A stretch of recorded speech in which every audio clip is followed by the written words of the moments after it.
सीढ़ियाँ और चूड़ियाँ।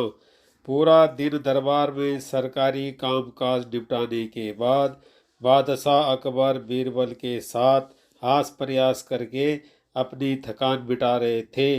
बातों ही बातों में उन्होंने बीरबल से पूछा, बीरबल, मुझे बताओ कि तुम्हारी बीवी अपने हाथों में कितनी चूड़ियाँ पहनती है। तुम्हें तो हर चीज़ की जानकारी रहती है, इसलिए मुझे भरोसा है कि तुम्हें यह भी पता होगा।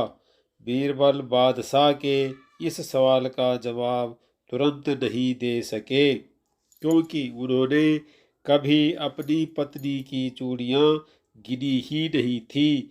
वैसे भी उन्होंने कोई सपना तो आया नहीं था कि बादशाह उनसे अचानक ऐसा सवाल पूछ बैठेंगे। यह क्या बीरबल, तुम्हें अपने घर की इतनी छोटी सी जानकारी भी नहीं है? वैसे तो तुम बड़े होशियार बने घूमते हो। बादशाह मजा लेते हुए बोले। आज उन्हें बहुत दिनों बाद बीरबल की खिंचाई करने का मौका मिला था, लेकिन बीरबल कम थोड़े ही थे। उन्हें ज़्यादा देर तक लाजवाब रखना किसी के भी बस की बात नहीं थी। उन्होंने भी सवाल दागा, जहाँपना, क्या आप अपनी फौज में सिपाहियों की संख्या बता सकते हैं?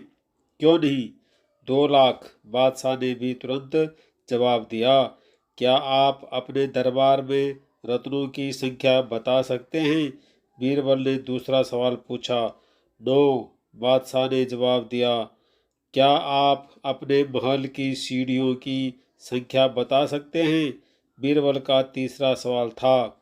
यह सवाल सुनकर बादशाह बगले झांकने लगे, क्योंकि उन्होंने कभी अपने महल की सीढ़ियाँ गिनी ही नहीं थी।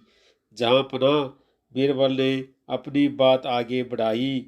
आप रोज अपने महल की सीढ़ियाँ चढ़ते हैं, लेकिन फिर भी आपको सीढ़ियों की संख्या मालूम नहीं है, जबकि सेना में सैनिकों की संख्या या रत्नों की गिनती आपको अच्छी तरह पता है। ऐसा क्यों?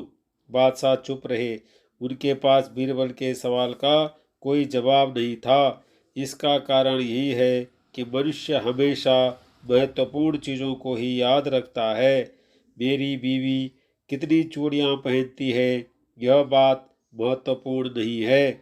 यही वजह है कि मैंने कभी चूड़ियों की गिनती ही नहीं की। बीरबल ने बात पूरी की। चतुर बीरबल एक बार फिर बादशाह पर भारी पड़े थे। बादशाह ने बीरबल की होशियारी का लोहा मान लिया।